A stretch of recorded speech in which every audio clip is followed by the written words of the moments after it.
So I'm going to try to refinish all of these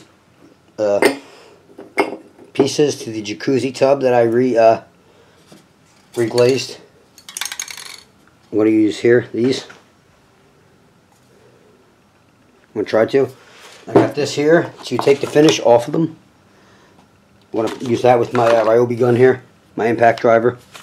So I'm going to pop this out. Position this a little bit. Put this one there.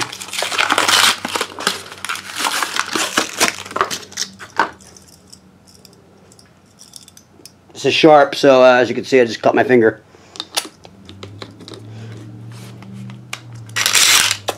So, got that on there. And I'm going to be holding these parts with these pliers here. So I don't get myself. I'm going to try it. I'm going to put this on a lower speed.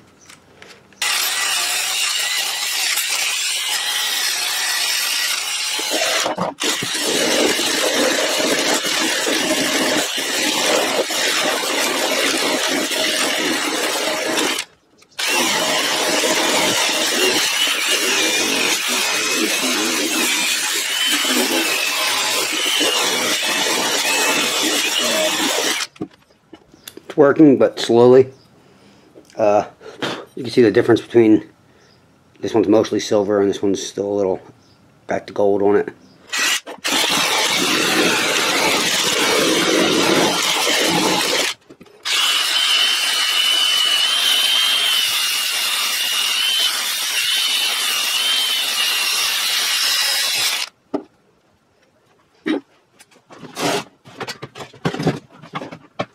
This is giving me a little bit of a tough time, so I might try using the little sander here. See how that works. Get some of this finish off.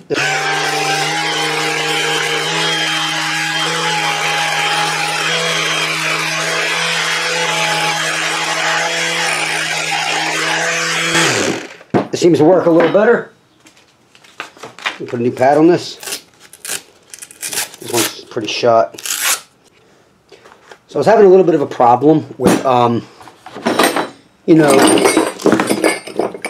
getting into these hard to reach areas of these jet, covers in here, and I was actually able to get these parts, these pretty clean with the wire wheel, like that. See, I get all the gunk out of these where you screw them in, but there's a lot of spots in here, just hard to get off. So I was going to try. I had some of this very dangerous muriatic acid sitting around from another project. So I was going to try sticking all these parts in here. And the muriatic acid is meant to etch concrete. In other words, to prepare it for any kind of sealant or anything else that you might be applying to it. So it gets any kind of residue or grime off of the concrete. So I figured, why not play with a little bit of it right here and see if I can get these parts clean. So I'm going to put this in the tub here and going to very carefully just pour a little bit of this muriatic acid in here until these parts, I'm going to put them this way so it gets into here.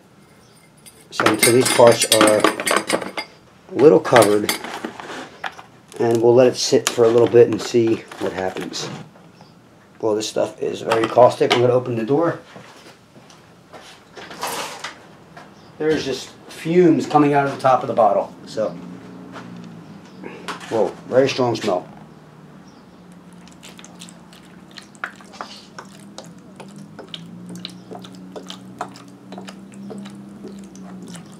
I'm in my garage, so I'm going to quickly open the garage door a little bit.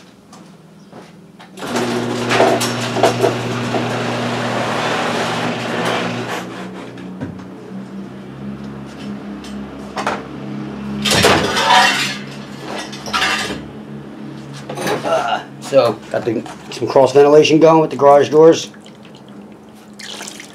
Pour some of this in there.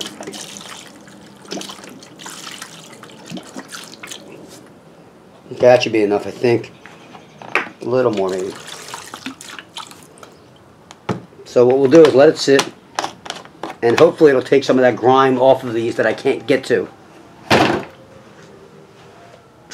Woo! So we'll get back to you in a little bit. So I let these sit for a while. I got some, these fumes are really strong. Some wire brushes. I'll take one out here. And I'm going to look at the inside here.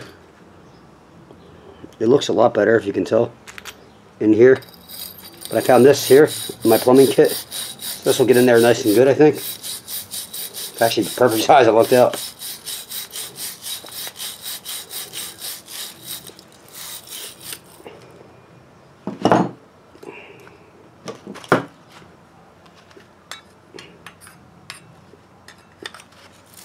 So I'm going to have to take these out of this and wash them down, because these fumes, they're just too hard to work with.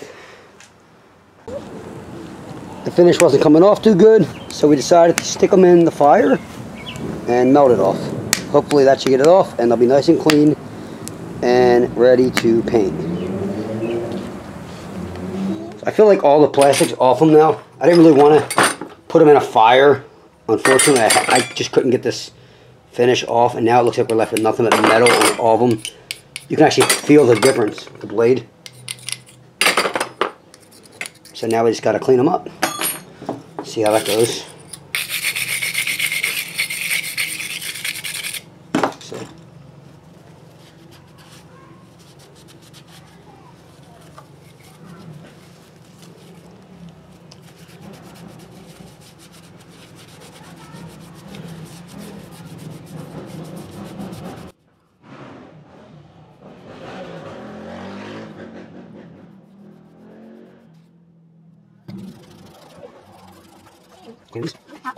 Nope, not anymore. Good. Don't worry.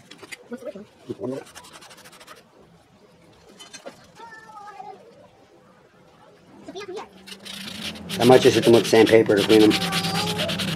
What? Yeah. That's okay.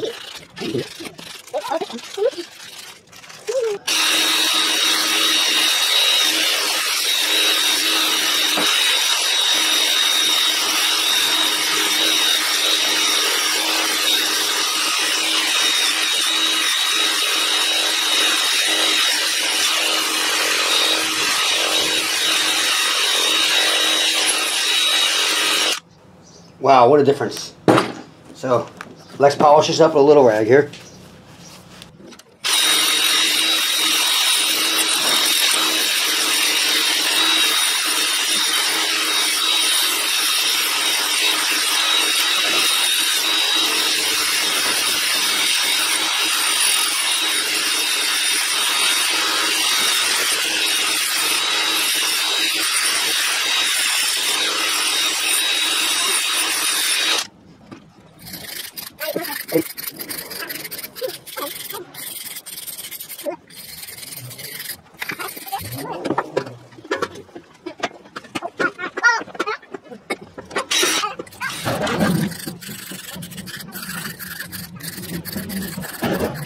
So I'm basically the final step before putting these back. Everything's been washed.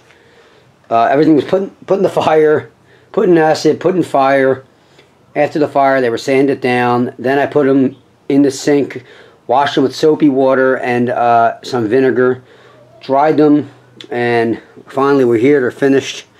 I think they're ready to be painted. Hopefully, you know, the paint job holds up. I'm using a pretty decent spray paint. It's this here, Rustoleum Universal Metallic Paint and Primer in one. It's kind of a silvery kind of finish, if you could see. So we're going to try to paint these and see how it goes. Maybe I'll try this first. I'm a little nervous because, you know, obviously don't want to mess this up.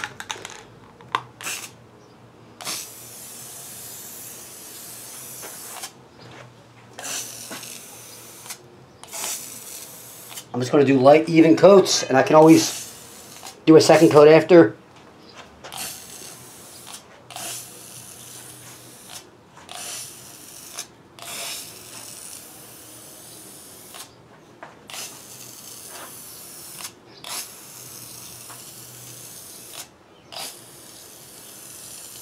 Now I'm going to hit them from this angle here.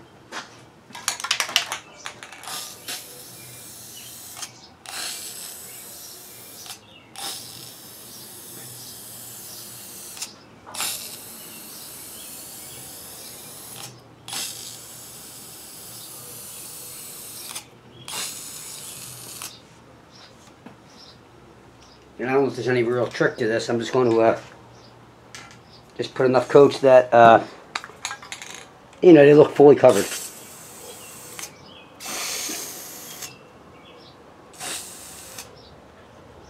And then I'm going to hit everything with the clear coat that I have, which is the same brand.